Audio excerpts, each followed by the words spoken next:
آؤ کامیابی کے لیے. کامیابی کھیتی باڑی میں نہیں ہے, کامیابی دکانداری میں نہیں ہے, کامیابی اپنے کھیت اور کھلیان میں نہیں ہے, کامیابی کھیل کے میدان میں نہیں ہے, کامیابی سفر کرنے میں نہیں ہے نماز چھوڑ کے, بلکہ اگر کامیابی چاہتے ہو تو آؤ خدا کے گھر میں, اپنی پیشانی رب کی بارگاہ میں جھکاؤ. تم یہاں جتنا جھکو گے رب تمہیں اتنا ہی بلند کر دے گا, جتنا جھک. اس لیے اب جنت مرنے کے بعد کب ہوگی؟ جب واقعی یہاں پر اپنے آخرت کی تیاری کریں. دنیا میں ہے اپنے آخرت کی تیاری کر کے جائیں گے, قسم خدا کی کرمٹیں جب قبر میں بدلیں گے تو جنت کی کھیاری میں بدلیں گے. سبحان اللہ.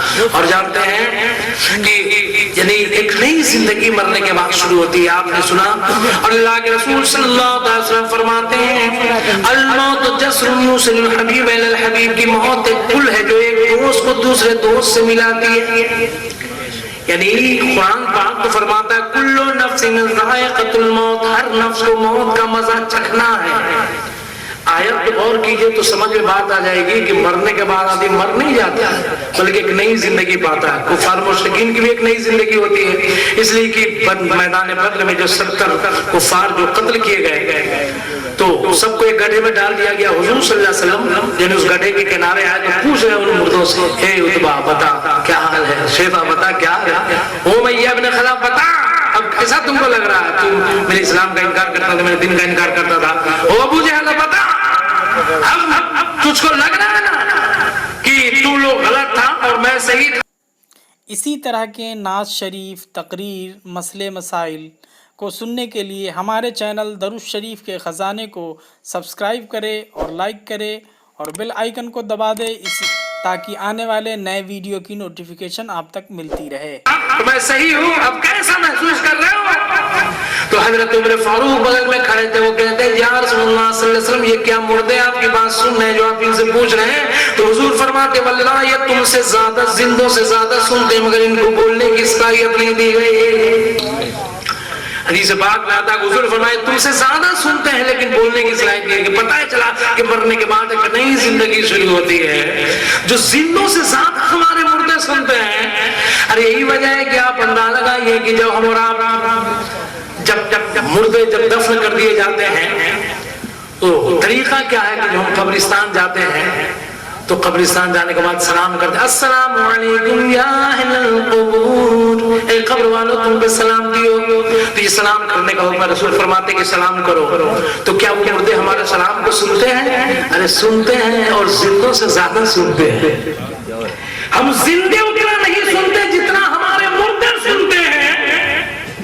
اس لیے کہ جب کوئی زندہ آدمی جب کوئی اونچا سنتا ہو, کم جس کو سننے کو کہتے ہیں اونچا سنتا ہو, تو وہ دنیا میں جب رہے گا نا تو وہ گڑبڑ سنے گا. آپ کہیں گے کچھ سنے گا کچھ. ایک اونچا سننے والا آدمی بازار سے آ رہا تھا لوٹ کے, تو مولانا نے امام صاحب تھے, انہوں نے کہا کہ السلام علیکم. تو جو اونچا سنتا تھا وہ نہیں سمجھا کہ مولانا صاحب کیا کہہ رہے ہیں. تو مولانا صاحب نے کہا السلام علیکم. تو انہوں نے کہا کہ میں بازار گیا تھا. دیکھ نے کہا کہ خیریت ہے نا, کہا کہ بیگن خرید کے لاتا. کہا کہ بال بچے اچھے ہیں نا, کہا کہ سب بھون کا بھرتا بنائیں گے. تو سلام یعنی سوال کیا ہے اور جواب کیا ہے, چونکہ وہ اونچا سنتا ہے اس لیے وہ جواب صحیح سے نہیں دے پا رہا. کچھ لوگ اونچا سنتے ہیں تو کتنا گڑبڑ کرتے ہیں.